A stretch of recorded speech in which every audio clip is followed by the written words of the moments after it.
My mother-in-law hired a fake lawyer to steal my inherited house. But I had a plan, turned the tables, and what happened next left everyone speechless. I'm a 35-year-old guy who's been a lawyer for a little over 10 years. I don't go around broadcasting it because it's usually better to let people underestimate me.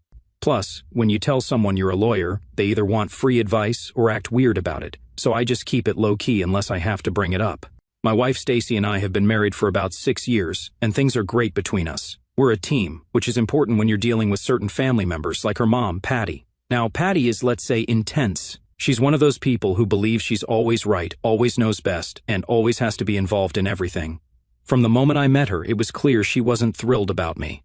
For context, Stacy grew up in a pretty tight-knit family, but Patty was the ringleader. She controlled everything, from family vacations to who brought what to Thanksgiving dinner. She's the kind of person who has opinions about everything, and she's not shy about sharing them. When I came into the picture, I think Patty saw me as some kind of threat. I wasn't the high society doctor or businessman she probably envisioned for her daughter. I grew up middle class, worked my butt off to get through law school, and now I'm doing pretty well for myself. But Patty? She couldn't care less about my accomplishments.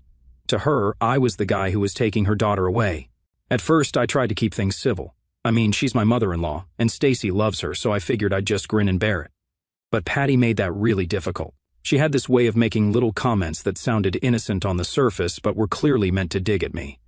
Like at family dinners, she'd say stuff like, "Oh, you're a lawyer? My cousin's son is studying law at Harvard," or, "It's nice that you work so hard. Stacy's ex never had to, his family has real money." Stacy, to her credit, always had my back. She'd call her mom out, but Patty would play the victim every time, saying she was just making conversation or didn't mean anything by it. Classic Patty. The real drama started when my uncle passed away 2 years ago. He left me this little beach house in his will. It's nothing fancy, just a small 2-bedroom place that's been in the family for years. The paint's peeling, the roof needs some work, and the plumbing is questionable, but it's got charm. Stacy and I fell in love with it immediately, and we decided to fix it up and use it as a weekend getaway spot. As soon as Patty heard about the beach house, she started acting weird. At first, it was just little comments like, "Oh, a beach house? That's a lot of responsibility for someone your age," or, "Are you sure you can afford to keep it up?" Stuff that was annoying but easy to brush off. But then she started showing up unannounced, claiming she was just in the area. By the way, we live about 60 miles from her, and the beach house is even farther, so her excuse didn't make any sense. One day, I caught her snooping around the house while Stacy and I were out. Our neighbor, an older guy named Frank who's retired and keeps an eye on the area, called me to let me know he saw a woman with big hair poking around on the property. Patty has hair that could survive a tornado, so I knew it was her. When I confronted her, she acted like it was no big deal. "I just wanted to make sure everything was okay," she said, like she hadn't just trespassed on my property. Things got even weirder when I started noticing small changes around the house. A chair would be moved, a window would be unlocked that I was sure I'd locked, or little items would be out of place. Stacy thought I was imagining things, but I knew something was up. One day I came back from running errands and found a folder sitting on the kitchen table. Inside were a bunch of papers, property documents to be exact. At first I thought it was some kind of prank, but then I saw Patty's handwriting in the margins. She'd scribbled notes like family legacy and secure ownership. That's when it clicked. Patty wasn't just being nosy, she had some kind of plan for the house. I decided to keep quiet about it for a while and just gather information. As a lawyer, I've learned that it's better to have all the facts before you confront someone. Plus, I wanted to see how far she'd go. I set up a couple of cameras around the house, not in a creepy way, just in the common areas, to catch anything suspicious. Sure enough, within a week, I had footage of Patty letting herself in with a spare key she must have copied without our knowledge. When I showed the footage to Stacy, she was livid. She confronted Patty, who denied everything at first, then shifted gears and said she was just trying to help. Stacy told her to stay away from the house, and for a while things seemed to calm down. But I should have known Patty wouldn't let it go that easily. About 6 months later, things really went off the rails. Patty showed up at the beach house one sunny Saturday morning, uninvited, big shocker there, with a man she proudly introduced as my lawyer. I was mid-bagel, enjoying the peace and quiet, when Stacy called me out from the porch. I stepped outside, and there they were. Patty in her signature too-tight blazer and towering hair, and this guy who looked like he just Googled business casual 5 minutes before leaving the house. He was holding a briefcase that might have been older than me and had this nervous look, like he wasn't entirely sure why he was there. "Good morning," Patty said brightly, as if she hadn't just barged onto private property. "We need to talk about some important family matters." I raised an eyebrow. "Is that so?" Yes, she said, sweeping past me like she owned the place. It's about the future of this house, and by the way, you're welcome for me coming all this way to help you sort it out. Now, I'll admit, I was curious. Patty wasn't subtle, but she wasn't usually this bold either. I figured I'd let her dig her own grave before stepping in. Stacy, meanwhile, was staring at her mom like she had just announced she was running for president. Patty gestured to the kitchen table, where she promptly sat down and opened up a manila folder. "Todd, let's get started," she said, snapping her fingers at the guy in the ill-fitting suit. Todd, who looked like he wanted to be anywhere else, fumbled with his briefcase and pulled out a stack of papers. I glanced at Stacy, who mouthed, "What the hell?" I shrugged. This was Patty's show, and I wasn't about to interrupt the performance. "This," Patty began, tapping the top sheet with a manicured finger, "is a transfer of ownership agreement. It's very simple. You and Stacy will sign the house over to me, and I'll ensure it remains within the family for generations to come." I stared at her, trying not to laugh. "You want us to sign the house over to you?" "Yes," she said, as if it were the most reasonable request in the world. "It's for the best.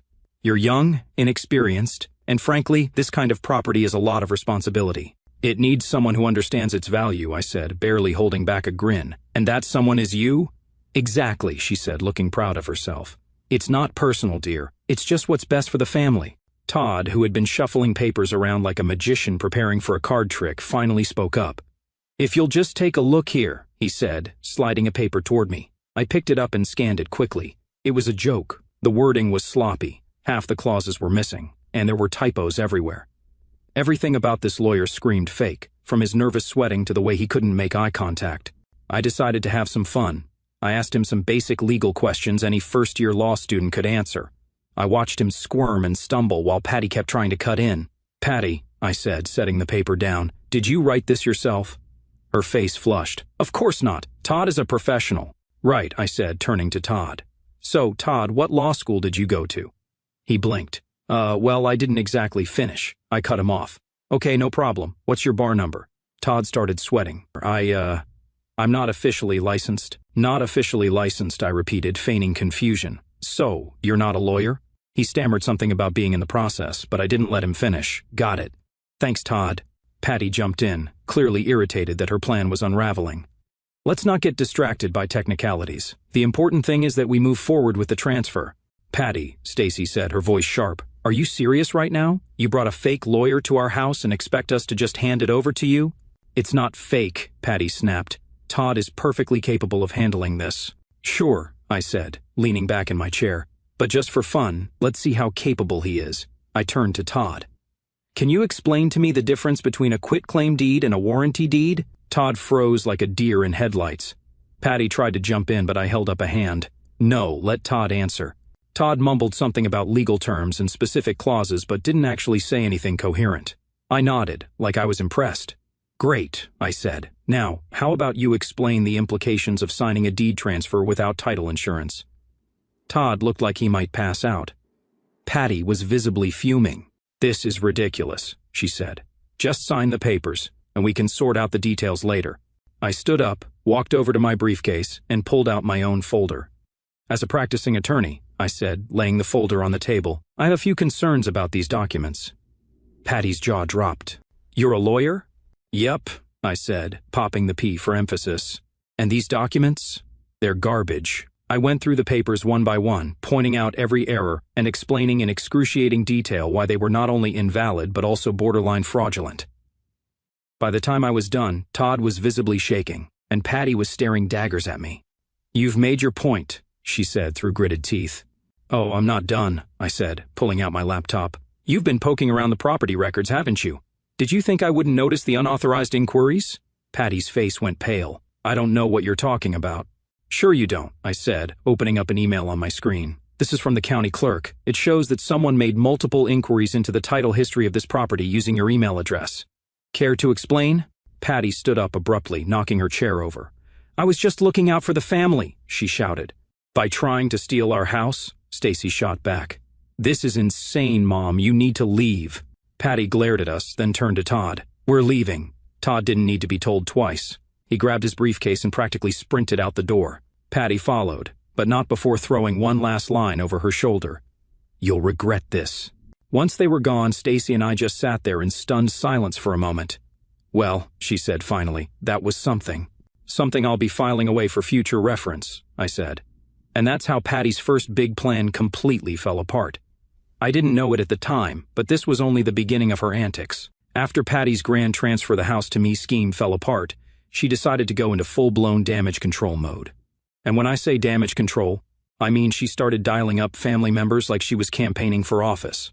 Apparently, Patty's version of events went something like this.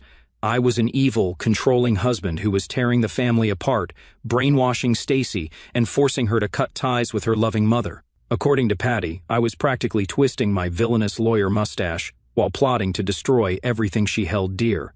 Now, Stacy's family is pretty tight-knit, but they're also not stupid. Most of them know Patty's flair for drama and her habit of bending the truth like it's a yoga pose. Still, a few relatives called me up, curious about what was really going on. After I explained the whole situation, most people just laughed and told me not to worry. Apparently, Patty had been pulling stunts like this for years, though maybe not on this scale. Her reputation for creative truth-telling, as one cousin put it, had already earned her a fair share of skeptics in the family. But not everyone brushed it off so easily.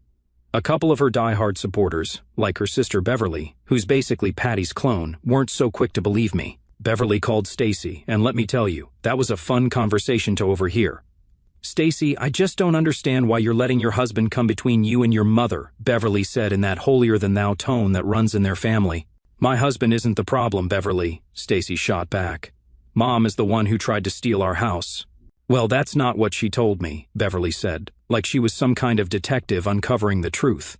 "Of course it's not," Stacy replied, "because if she told you the real story, you'd see how ridiculous she's being." Beverly tried to argue, but Stacy shut her down. "Look, you can believe whatever you want, but I was there. I saw what she did. End of discussion." Stacy hung up, and I swear I could see the steam coming out of her ears. "I don't know why I even bother with her," she muttered. Meanwhile, Patty wasn't just working the phones, she was also working herself into a frenzy. She started showing up at family events with this air of martyrdom, dropping little comments about how she wasn't sure she'd ever see her daughter again, or how some people don't appreciate family anymore. It was peak passive-aggressive Patty, and honestly, it was almost impressive how far she could take it. But things escalated to a new level when Patty's antics spilled over into her professional life. Apparently, she'd been using company resources to dig up information about the beach house. She must have thought no one would notice, but of course, someone did. One day, Stacy got a call from one of her cousins who works in HR. "Small world, right?" "Did you hear about Patty?" the cousin asked. "What about her?" Stacy replied. "She got fired. Apparently, she was using her work email to look up property records and send messages about, something shady." Stacy put the phone on speaker so I could hear, and we both just stared at each other in disbelief. Patty got herself fired trying to dig up dirt on us. It didn't take long for the rest of the family to find out, and let's just say Patty's reputation took another hit. A few people who had been on the fence started calling us to apologize for doubting our side of the story. "I can't believe she went that far," one of Stacy's cousins said. "She always seemed pushy, but this is next level." "Yeah," I said. "Welcome to the club." With her job gone and her family starting to distance themselves, Patty's social calendar started looking pretty empty. But if you think that slowed her down, you don't know Patty. A week after she got fired, we started getting weird messages from mutual acquaintances. Stuff like, "Patty says she's really worried about you guys," or "Patty mentioned you might be struggling financially. Do you need any help?" It didn't take a genius to figure out what she was doing. She was trying to plant the idea that Stacy and I couldn't handle the beach house. I guess in her mind, if enough people believed we were incapable, she'd swoop in as the hero to save the day. I considered confronting her, but Stacy convinced me to let it go. "She's digging her own grave," Stacy said. "Let her keep talking. It just makes her look worse." And she was right. The more Patty talked, the more people started to see through her. Even her die-hard supporters, like Beverly, were starting to get tired of the drama.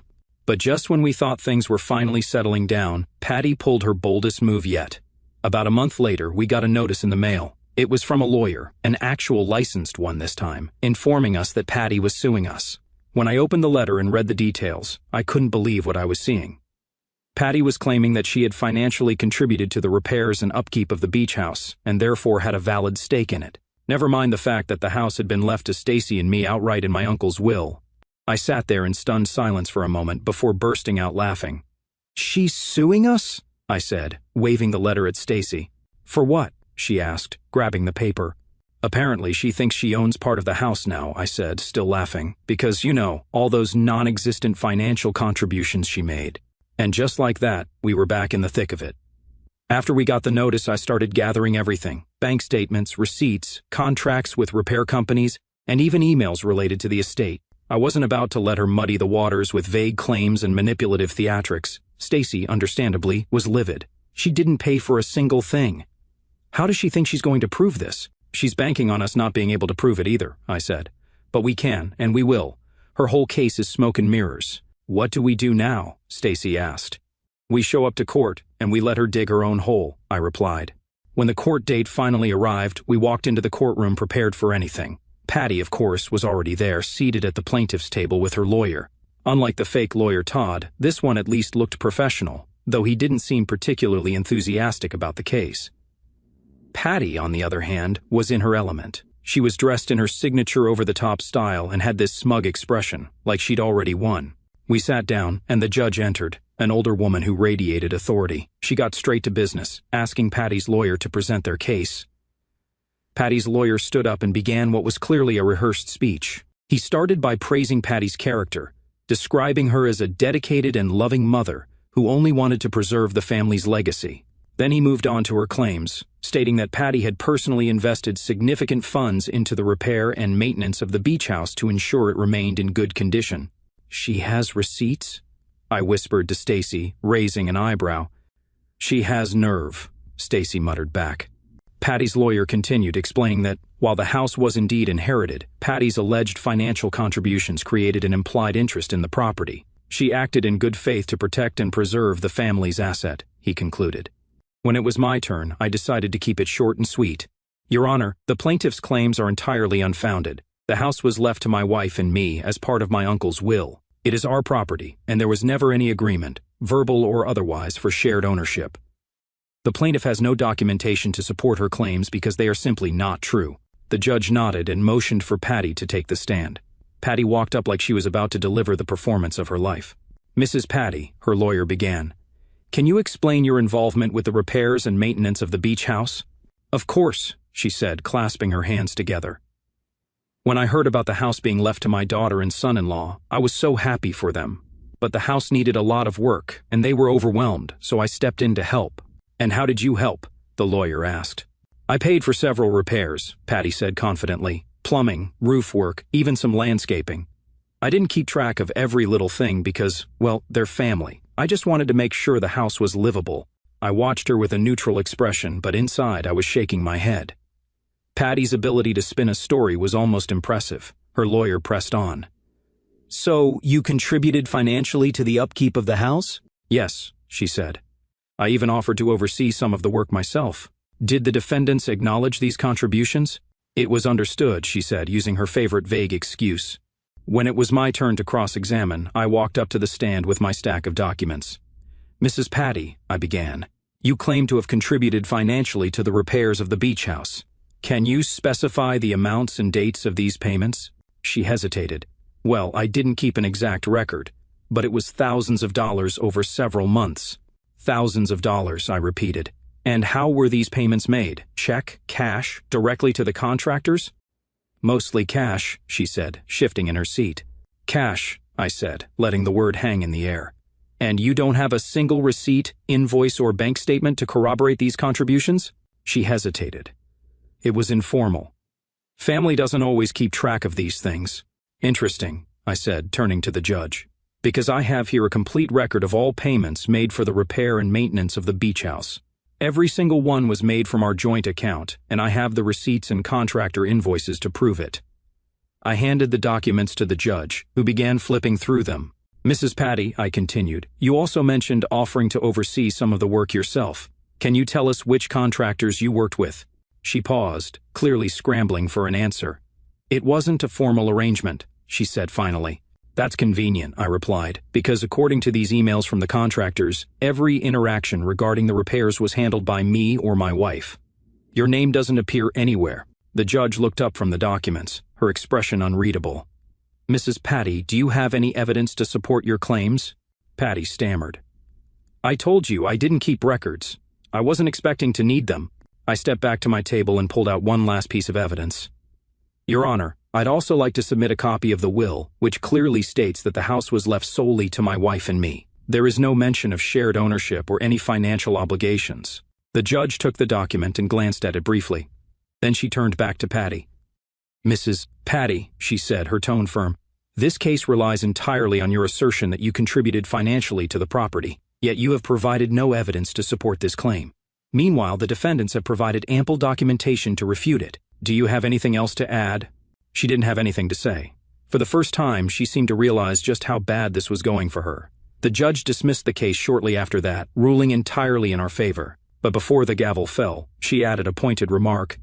Mrs. Patty, I strongly advise you to think carefully before pursuing legal action in the future without evidence to support your claims. Court resources are not here for baseless disputes. As Stacy and I walked out of the courtroom, I couldn't help but feel a mix of satisfaction. Patty had tried her best to undermine us, but the truth had prevailed. Of course, knowing Patty, I doubted this was the end of her meddling. And, well, I was right. After losing in court so decisively, you'd think she'd take a moment to reflect, maybe reconsider her life choices. But no, Patty doubled down in the only way she knew how, by trying to spin the narrative in her favor. The first ripple of fallout came almost immediately. Patty's failed lawsuit became the family's new favorite topic of discussion. Word spread quickly, and within days I started getting calls and texts from relatives. Most of them wanted the juicy details, but some were genuinely shocked by the lengths Patty had gone to. My favorite call came from Stacy's cousin Brenda, who always had a knack for delivering brutal honesty. She really thought she was going to win, huh? Brenda said, laughing. I mean, I knew Aunt Patty was bold, but this is a whole new level. Honestly, I don't even know why she thought anyone would believe her. She's been pulling this kind of crap for years, Brenda added. That sentiment became a common theme in the family. People started sharing stories about Temizio's app, and within days I started getting calls and texts from relatives. Most of them wanted the juicy details, but some were genuinely shocked by the lengths Patty had gone to. My favorite call came from Stacy's cousin Brenda, who always had a knack for delivering brutal honesty. She really thought she was going to win, huh? Brenda said, laughing. I mean, I knew Aunt Patty was bold, but this is a whole new level. Honestly, I don't even know why she thought anyone would believe her. She's been pulling this kind of crap for years, Brenda added. That sentiment became a common theme in the family. People started sharing stories about times when Patty had manipulated, lied, or otherwise inserted herself into situations where she didn't belong. It was like her courtroom flop had opened the floodgates, and everyone was finally ready to air their grievances. Apparently, years ago, she had tried to get control over her sister's finances by claiming her sister was too stressed to handle money. Another time, she had convinced a cousin to hand over a family heirloom because it would be safer with her. And the heirloom mysteriously disappeared after that. Stacy and I mostly stayed out of the gossip, but it was hard not to feel a little vindicated. Patty's carefully crafted image as the family matriarch was crumbling. And it wasn't because of anything we did. She had dug this hole all on her own. But while the family was turning against her, Patty wasn't about to let go of her grudge. She started sending Stacy these long, guilt-trippy texts about how the court case had hurt her deeply, and how she couldn't believe her own daughter would betray her like that. She's acting like we dragged her to court, Stacy said, rolling her eyes as she read the latest message. Typical Patty, I said. She's not sorry for what she did. She's just sorry it didn't work. Stacy ended up blocking her number for a while, which only escalated things further. Patty took to social media, posting vague, passive-aggressive statuses about being abandoned by those you love most. I give it 2 days before she's on Facebook Live. Crying in front of a bunch of ceramic angels, I joked. It was funny at first, but then Patty started trying to recruit allies. She called up anyone who would listen, spinning a sob story about how Stacy and I had turned on her and how all she wanted was to keep the family together. One of the first people she called was her sister Beverly, who had always been one of Patty's staunchest supporters. But even Beverly seemed to have her limits. She called me crying, Beverly told Stacy during a phone call, but honestly, I didn't know what to say. I mean, you're my niece, and what she did, it was wrong. I can't defend her this time. Hearing that from Beverly was a big deal. If Patty was losing her, she was losing her biggest cheerleader. Despite the backlash, Patty wasn't ready to go quietly. Her next move was to try to appeal to the family matriarch, Stacy's grandma, who had always been a neutral party in family disputes. Patty drove out to see her, unannounced as usual, and spent 2 hours crying about how she'd been wronged. To her credit, Grandma didn't buy into it. According to Stacy's cousin Brenda, who heard the story later, Grandma told Patty in no uncertain terms that she needed to stop causing drama and take responsibility for her actions. She said that? Stacy asked when Brenda relayed the story. Yep. Apparently, Grandma told her, I love you, but this is your mess, and you need to clean it up. Patty, of course, left in a huff, but the damage was done. She'd alienated almost everyone in the family, and no amount of crocodile tears could fix that. Meanwhile, Stacy and I felt free. The beach house was finally ours. The lawsuit was behind us, and Patty had gone quiet, for a little while anyway. But in the back of my mind, I knew it was only a matter of time before she pulled another stunt. Stacy and I talked a lot about what our future with Patty would look like. I was ready to cut ties completely. After everything she'd done, I couldn't see a path forward. But Stacy wasn't there yet. She's still my mom, she said one night as we sat on the porch. I know she's toxic and I know she's done awful things, but it's hard to let go completely. What if she really does change? I didn't want to push her, but I also knew that holding on to hope with someone like Patty could be dangerous. I get it, I said carefully, but you've seen what she's capable of. This isn't just a bad habit or a personality quirk. She's deliberately tried to hurt us. That's not something you can just forgive and forget. Stacy sighed. I know. I don't know if I'm ready to walk away completely. So we compromised.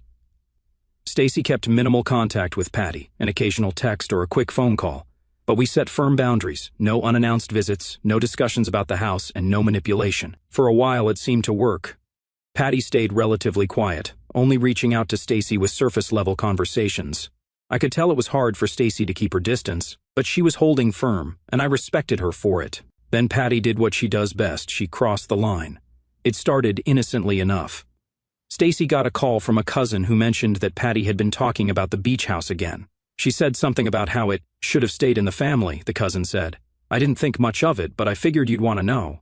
Stacy brushed it off, thinking it was just Patty venting, but I could see the worry creeping in. What if she's planning something, she asked me. She wouldn't be that stupid, I said. Not after what happened in court. She knows she can't win. But I underestimated just how far Patty was willing to go. One weekend, Stacy and I drove out to the beach house to spend a couple of days relaxing. As we pulled into the driveway, something felt off. The front door was slightly ajar, and there was a box sitting on the porch. What the hell? Stacy said, getting out of the car. We walked up to the door cautiously. I pushed it open, and my stomach dropped. The living room was a mess. Furniture had been moved, drawers were open, and there was a stack of papers on the coffee table. On top of the pile was a note in Patty's unmistakable handwriting. It read, I'm sorry, but I had to step in. This house is too important to let you ruin it. You'll understand someday. Stacy stood frozen, staring at the note. She was here, she said, her voice shaking. I picked up the papers and started flipping through them. They were estimates for repairs and renovations, new flooring, updated appliances, landscaping. It was like Patty had come in and started planning a full remodel without telling us. She broke in, I said, anger rising in my chest. She let herself into our house and decided she was in charge. Stacy sat down on the couch, her face pale. I can't believe this, she whispered. I grabbed my phone and pulled up the security camera app. Sure enough, there she was, Patty, walking into the house with a clipboard and a tape measure, like she was auditioning for HGTV. She had spent hours in the house, going through our things and making notes. Stacy watched the footage with me, her expression hardening with every passing second. By the time we got to the end, she was furious. She didn't just cross the line, Stacy said quietly. She obliterated it. I nodded. This is who she is, Stacy. She's not going to change. She's always going to feel entitled to control your life. Stacy was quiet for a long time. Finally, she looked at me and said, You know what? I'm done. I can't do this anymore. That night, Stacy called Patty and confronted her. I can't believe you would do this, she said. You broke into our house. You went through our things. How could you think that's okay? Patty tried to play the victim, as always. I was just trying to help, she said. You've been ignoring me, and I thought this would show you how much I care. This isn't love, Mom, Stacy said firmly. This is control, and I'm done letting you manipulate me. Patty started to cry, but Stacy didn't waver. I don't want to hear from you anymore, she said. Not until you've actually changed, and I mean really changed. I'm blocking your number, and I don't want you coming near us or the house again. Patty tried to argue, but Stacy hung up. Then she blocked her number and deleted her from all her social media accounts. It wasn't an easy decision for Stacy, but it was the right one. Patty had crossed so many lines that there was no coming back from it. In the days that followed, Stacy and I both felt a strange mix of relief and sadness. Cutting ties with Patty wasn't something Stacy had ever wanted to do, but it had become clear that there was no other option. "This isn't just about us anymore," Stacy said one evening as we sat on the porch. "It's about protecting our future, our peace. She doesn't get to take that from us." The beach house, once a symbol of Patty's interference, was now a sanctuary, a place where we could finally move forward without looking back. And that, more than anything, was worth every battle we'd fought.